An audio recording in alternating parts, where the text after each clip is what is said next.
పాతిక సంవత్సరాలు దేవుడు నమ్ముకున్న వారిగా ఉన్నా వారి జీవితాలు సరిగా బాగుపడక, సృష్టికర్త దేవుడితో ఉన్నా ఆశీర్వదించబడలేక, దేవుడు మందిరములో కొనసాగుతున్నా వారి అవయవాలు దేవుడి కోసం వాడలేదు కనుక, వారి నోటి మాట దేవుడి కోసం వాడలేదు కనుక, వారి చూపు దేవుడి కోసం వాడలేదు కనుక, వారి వినికిడి ప్రభువు కోసం వాడలేదు కనుక, దేవుడి కోసం వాడవలసినవన్నీ కూడా దేవుడి కోసం వాడకుండా ఈ లోకము కోసం, చెడు కోసం వాడే వ్యక్తిగా మనుషులు ఉన్నారు కనుక, మనం ఎంతకాలం దేవుడితో ఉన్నా, ఎంతగా ప్రార్థన చేసినా, ఎన్ని ఉపవాసాలు చేసినా, ఎంతగా రోధించే వ్యక్తులుగా ఉన్నా ఎందుకు మనం బాగుపడలేకపోతున్నామంటే మన అవయవాలు దుర్నీతిగా వాడుతున్నాం.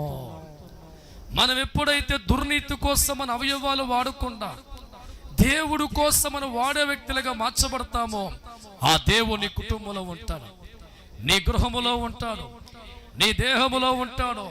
పరిశుద్ధాత్మ దేవుడు నీలో నివసించేవాడిగా మారి, నీతో మాట్లాడేవాడిగా మారి, నిన్ను ఒక సాధనంగా దేవుడు వాడుకొని, ఒక శక్తిమంతుడిగా దేవుడు వాడుకొని, ఈ లోకములో దేవుని బట్టి నువ్వేదైతే కోరుకున్నావో, దేవుని బట్టి నువ్వేది ఆశించావో, నేను శక్తిమంతుడిగా నీ కుటుంబాన్ని మార్చి బలమైన ప్రార్థన చేయించుకొని, బలముగా దేవుని స్తుతించేవాడిగా మార్చుకొని, ఎవరికి లేని ఆశీర్వాదాన్ని ఆ కుటుంబాలకు దేవుడిస్తాడు.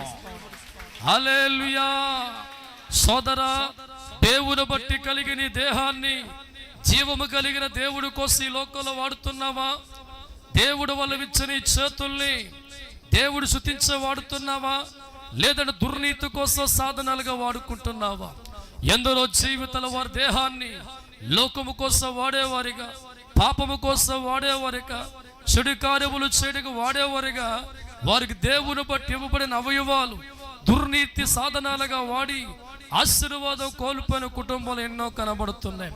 అందుకే ఈ ఉదయకాలం తను నమ్ముకున్న వారి జీవితాలు గొప్పగా మార్చడానికి, వారి కుటుంబాలు హెచ్చరించబడ్డానికి, దేవుడు నమ్ముకున్న వారి జీవితాలు ఒక ఉన్నత పాత్రలో కూర్చోబెట్టడానికి, నువ్వు పడిపోకూడదని ఈరోజు నా ద్వారా దేవుడు చెప్తున్న మాట, నా వల్ల కలిగిన అవయవాలన్నీ కూడా దుర్నీతి సాధనాలకు వాడకుండా, పాపానికి అప్పగించకుండా నీ అవయవాలు జీవము కలిగిన దేవుడికి అప్పగించండి.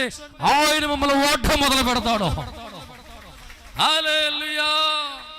పాపం చేతికి అప్పగించుకుంటే జీవితాన్ని పాడు చేస్తుంది, ఆలోచనలు పాడు చేస్తుంది, రోగాలమయంగా మారుస్తుంది. కానీ క్రైస్తవులు చూడలేకపోతున్నారు. దేవుడి స్తోత్రం.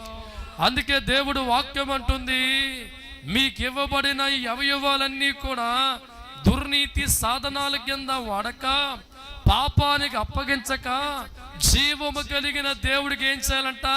మీ అవయవాలు అప్పగించండి. తప్పలు కొడదాం ఒక్కసారి. హల్లెలూయా. ఏ శరీరం అయితే దేవునికి అనుగ్రహించాడో, ఏ చేతులైతే దేవునికి అనుగ్రహించాడో, ఏ కాలైతే ప్రభువు నీకు అనుగ్రహించాడో, ఏ చూపైతే ప్రభువు నీకు అనుగ్రహించాడో, ఏ వినికిడైతే ప్రభువు నీకు అనుగ్రహించాడో, ఏ మాట అయితే ప్రభువు నీకు అనుగ్రహించాడో, ఇవన్నీ కూడా నీకు దేవుని బట్టి అవయవాలు. వీటిని దేనికోసం వాడితే నీ జీవితం బాగుంటుందో ఆలోచన చెయ్యాలా. నీకు ఇవ్వబడిన అవయవాలు దేవుడి కార్యక్రమాల్లో వాడే వ్యక్తిగా ఉంటే, దేవుడికి మహిమార్థంగా వాడగడానికి ఉపయోగించే వ్యక్తిగా ఉంటే, జీవిత కాలం అంతా దేవుని బట్టి గొప్పవారుగా మార్చబడతావు. అదే సాధనాలు ఈ లోకంలో చెడుకు వాడే వ్యక్తిగా మార్చబడితే, నీకు ఇవ్వబడిన అవయవాలు ఈ లోకంలో చెడుపన వాటికి వాడే వ్యక్తిగా ఉంటే, నీ అవయవాలు దేవుడి కోసం వాడబడలేదు కనుక, దేవుడు బట్టి ఇచ్చిన అవయవాలు దేవుడు మందిరం వెళ్ళే వ్యక్తిగా లేవు కనుక, దేవుడు వల్ల కలిగిన ఈ మాట దేవుడు కొరకు వాడే వ్యక్తిగా లేవు కనుక, దేవుని బట్టి ఇవ్వని వినికిడి దేవుడు మాటలు ఇష్టపడే వ్యక్తిగా లేవు కనుక, నువ్వు దేహముతో అనేక వాటిని సేవించే వ్యక్తిగా ఉన్నావు కనుక, నువ్వు నిరంతరము దేవుడితో ఉన్న ఆశీర్వాదం చూడలేవు.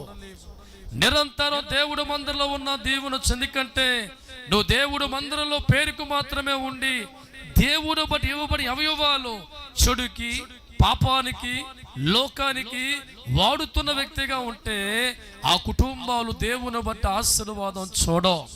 అందుకే ప్రభువు అన్నాడు, నన్ను కలిగిన దానివైతే, నా ముందు మోకరించిన వ్యక్తివైతే, ఒక ప్రార్థనా జీవితం కలిగిన వ్యక్తివైతే, నీకివ్వబోని అవయవాలు దుర్నీతి కోసం వాడమాక సజీవమైన దేవుడి కోసం వాడండి. తప్పకూడదు ఒక్కసారి.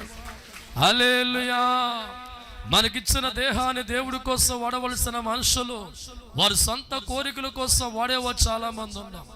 దేవుడి కోసం వాడబడిచ్చిన చేతులు పాపము కోసం వాడేవారు చాలా మంది ఉన్నాం.